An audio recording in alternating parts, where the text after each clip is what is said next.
Hello everyone and welcome back to Let's Play Sonic Advance 2. We're back in the character select screen before we go into more towards the endgame stages, because if you get all the Chaos Emeralds with all 4 characters, you unlock a 5th one. It's Amy time. Amy! Technically getting ahead of myself because you do only unlock her after getting Chaos Emeralds with all 4 characters, which is a trial. But I figured I might as well give her the same attention I gave the other cast by having her be playable in a main video and do the same thing I did with all the other ones. Because this way all the characters get a good amount of screen time. Amy is actively different than she was in Sonic Advance, however. Because back in the first Sonic Advance, Amy had this very interesting moveset involving doing a little skip dash here and there. She could hit her hammer on the ground to do a large jump. She could do a high jump if you use a hammer on a spring and all that jazz. In this, they've removed a lot of her hammer mechanics to keep her more in line with what the other characters are like, including having tricks. The main thing she has is that she can do a slide on the ground just like Sonic can. She still has the hammer attack that you can do on the ground, but you can also do one sort of like an insta-shield with a slightly wider range if you tap the A button again in mid-air. And you can also do just a hammer attack downward, sort of like Knuckles' downward punch attack with pressing down on the B button. And she also just has the spin dash outright. But it's a little weird in that, unlike the other characters, she actively stands up while she's revving up, and I think unlike the other characters, she can be hit during that because of that. However, when you actively let go of the spin dash, she still rolls up in a ball.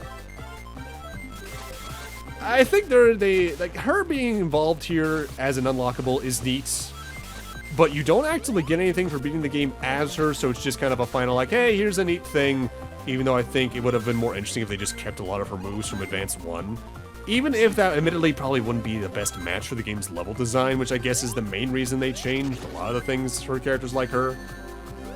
Because, like I said back in like part 1, Sonic Advance 1 is much closer in its level design and general speed versus platforming balance to Sonic 2 and 3.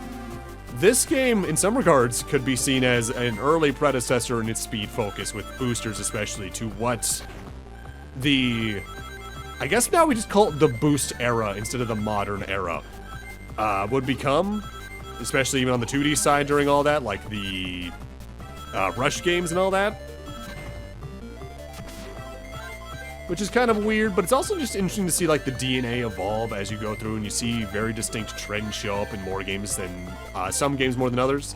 Kind of like that whole chart I remember going around on Twitter in like 2020, I was at early 2023 or like late 2022, I think. Where it's like, are you a left or a right side Final Fantasy player? And it's like following the dev teams where it's like, all right, the people who worked on 6 worked on these teams, but the people who worked on 8 worked on these games and all that jazz. And it was kind of cool. All right, time for the boss of Egg Utopia. This is the Egg Frog, and this fight's got a bit of a unique mechanic in that if you press up at any point in the fight, especially while jumping, your gravity will flip to the ceiling or the floor depending on where you were when you started that, and you need to use that to either reach where Eggman is period or dodge one of his main attacks besides just trying to ram into you or swapping places, which is a giant bomb that explodes the entirety of the opposite side from where he is. You cannot jump over that, to my knowledge, unless you're just really good about mashing up, because you can just sort of stay in midair if you're real good about mashing. But I think the longer you're in midair while swapping gravity, the faster your momentum gets, and you'll eventually probably just not be able to keep up pace with it. This is kind of a neat fight. I think Amy actually is a good match for this one, because if there's something that her hammer really does give her, it's that it is a much wider insta-shield. On top of that, you're even a little bit invincible after you hit something with it, I think. So you might be able to use that to just badnik bounce off of some things. Also, I like this theme. This is the only time this song plays in the game, and it's a unique boss theme, so I appreciate it for that. And that's Egg Utopia. It's got some problem sections, especially if you're bad about avoiding bottomless pits during the outdoor sections, and especially getting the special stage here can be kind of a nightmare in some cases. But now we're on to the final zone in the game, XX Zone, a direct sequel to X Zone. And similarly to X Zone in Sonic Advance 1, this is by and large a boss rush stage. However, unlike Sonic Advance 1 where a lot of it was just, here's the bosses from the earlier games, This is every boss we fought in this particular game, just with halved health. Most enemies take 4 shots to take out here instead of the usual 8+. And because of that, once we get past the Egg Tank Mach 2, it's time for us to do our usual boss rush shenanigans and hit the music.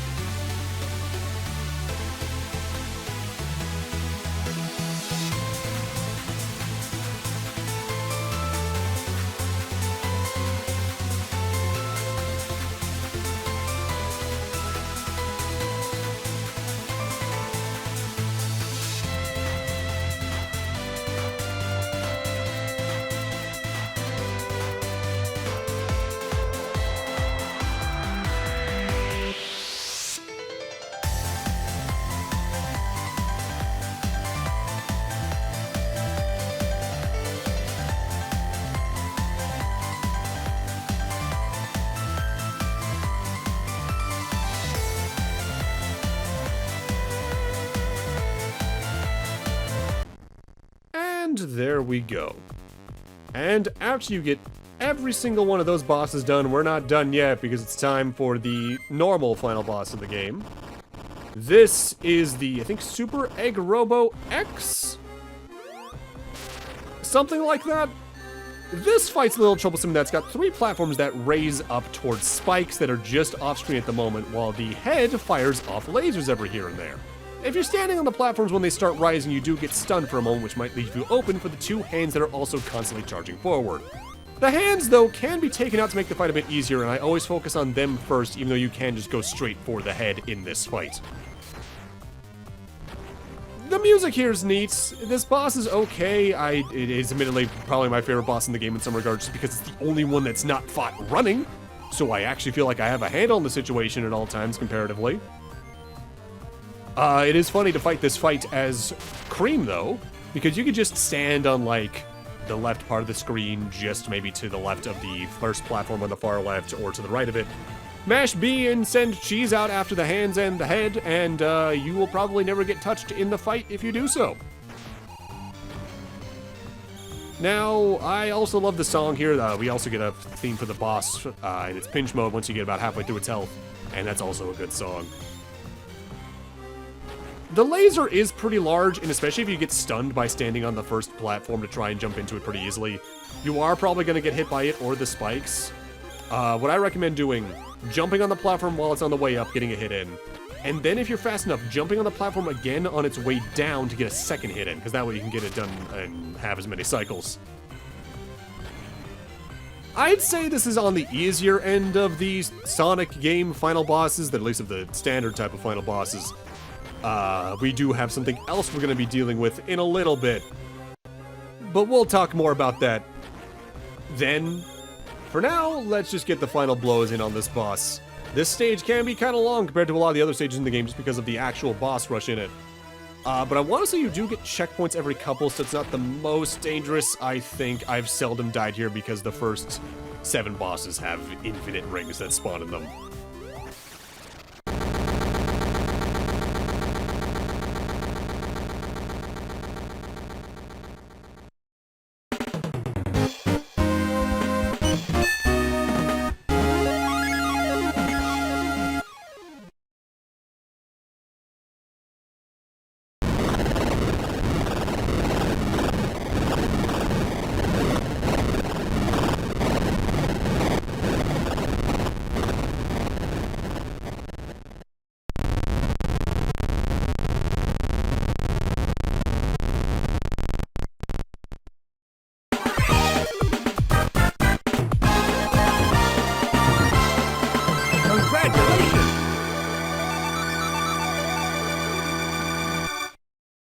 So what we're going to be doing for the next few minutes is showing off the rewards for getting a certain number of characters done with all Chaos Emeralds. For doing your first character with all Chaos Emeralds, you get the Tiny Chow Garden. And also, this is the image that shows up if you don't get all the Chaos Emeralds, at least as Sonic. We're also going to be taking a look at each character's ending from there. So the Tiny Chow Garden is what it says on the tin. Access to the main menu. It is a handheld version of the Chow Garden. that you can connect with Sonic Adventure 1 and 2 in the GameCube to either send characters over to your Game Boy Advance to make them act sort of like Tamagotchis or like the Pokewalker from Heart Gold and Soul Silver in that regard. Do minigames to raise their stats, all that jazz. You can also hatch some on here and just raise them, and this is where you use the rings in the game to buy items. I don't really interact with this much because I am one of the people that just doesn't really... It's not that I hate the Chao Garden, I just don't interact with it because my main focus is the main stages. This was also, I think, present in the original Sonic Advanced, and I want to say the pinball game on the GBA that Sonic had. It's here. I figured I might as well show it off in one of the games that it's in, if only because it's the only way I really will. Because I'll probably show off the Chao Garden in Sonic Adventure 1 and 2 at some point whenever I tackle those in some way, but nothing super in-depth, because I just... It's not for me, and I recognize that. It is an interesting interactivity that you can do with the GameCube games, though. If only because it actively adds an element of being able to have it outside the home, even if it is dependent on the GBA's battery. And it's got some cute animations, the sprite works nice, I love the music especially. It's just, if you really like pet raising sims, this is for you. I tend not to, so it's not for me. I should note, though, out of the minigames, there's two you can access, a white GBA minigame and a purple GBA minigame. The purple GBA game is the memory thing we were just doing a moment ago, no matter what, but what the white GBA's minigame is depends on which version of the game you're playing. In that, here in Sonic Advance 2, it's this high jump game. In Sonic Advance and Sonic Adventure 2 Battle and Phantasy Star Online's version, apparently, it is a minigame known as Junken, which is sort of rock, paper, scissors, kind of. In the pinball game, it is apparently a little sort of... It's a puzzle game that's sort of between, like, Tetris and, Bust-A-Move, I think is the name of the puzzle series I'm thinking of. Kind of. And in Sonic Adventure 1... I don't even know how to describe that. I think it's you just walk around and find stuff, and you can have Sonic get clues for where the things are found. I've only messed around with each of these minigames maybe once each. Because like I said, I'm not the biggest fan of the Chao Garden, but it's neat, it's adorable, I love the sprites here. It's there if you like it.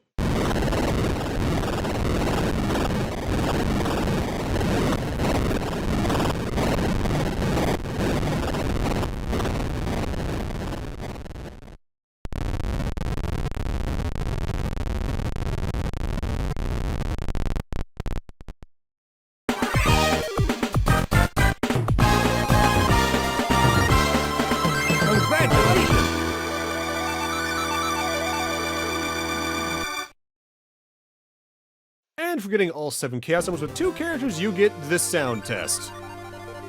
It's what it says on the tin. If you go to the main menu, and particularly the options, you can just listen to every song in the game, sort of. There are, I think, 3 tracks that aren't unlocked until you do the true final boss, which we'll be talking about how you unlock that in a few moments once we cover all the other rewards. It's neat. I'm mainly showing it off just because it's got some unique visuals, and I especially like this animation of Cream hitting the tambourine. It's adorable. For now, time for the next ending.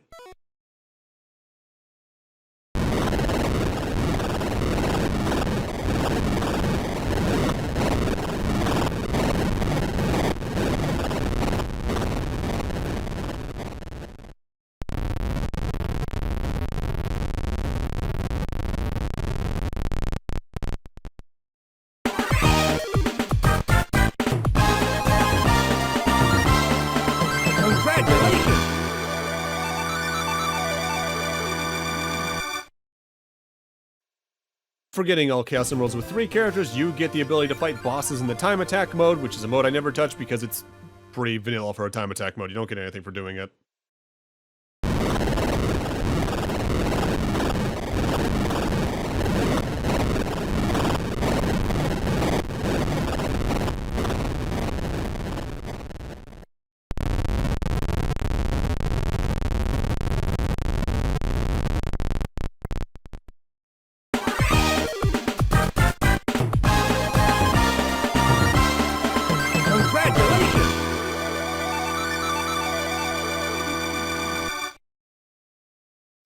And we technically already covered this. If you get all Chaos Emeralds with all 4 characters by default, you get the ability to play as Amy.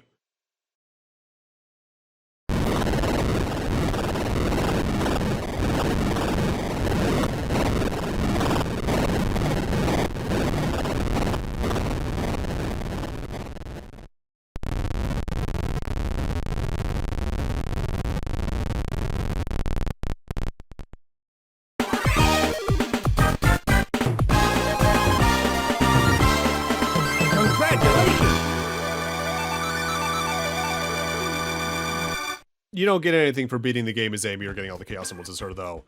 But now it's time to talk about the true ending. You can only access the true final boss of the game if you beat the game as all 4 characters and specifically get all 7 Chaos Emeralds as Sonic, which means you're in for a time to get over to True Area 53.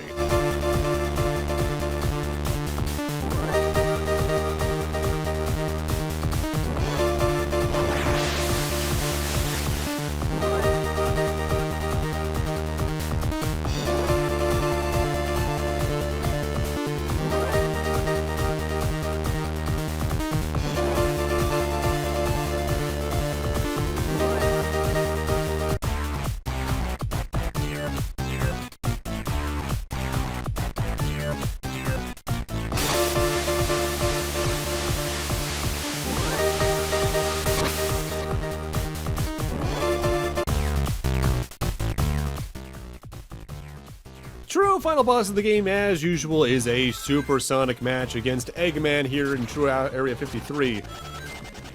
It's another running boss, technically, but this one's actually very interesting because the main thing Sonic's got as an ability this time is the same thing from Sonic 3. You got a little dash forward.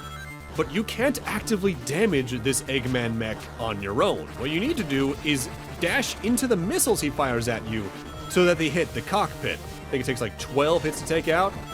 With that said, this fight can be a little annoying. The rings aren't as much of an issue, neither are just the base projectiles he has that just fire forward. What's really threatening is when you see the little, like, nose cone of the mech light up blue, because what's happening then is that it's sucking you in. And if you get captured by that, it drains away a lot of your rings. On top of that, the tail of the mech also has its own unique attack, which is a freeze ray that makes you unable to move for a few seconds, and he usually does that in tandem with the little suck train he's got going on. So if you get it by that, you're probably guaranteed to lose some rings. This fight's neat. I like it a lot more, honestly, than the Sonic Advance 1 True Final Boss, even though I don't think the effort for getting it is nearly worth it. If only because it stays around longer, it's got some cool music, and I like its actual fight in comparison. That's the thing of, like, the supersonic fights we get in these games sometimes range from being uneventful to kind of cool, seldom really bad, barring a few occasions. It's just that in a lot of the games, the effort to get it just doesn't feel worth it. Which I guess is a thing you can say for a lot of games that have the end and the real end. Like, sometimes the real end either just isn't as interesting or isn't interesting at all, or it's just not worth the pain in the ass effort you go through to get it.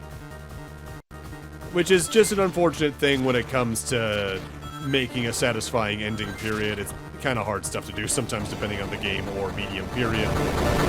But that's game.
That man is now in prison.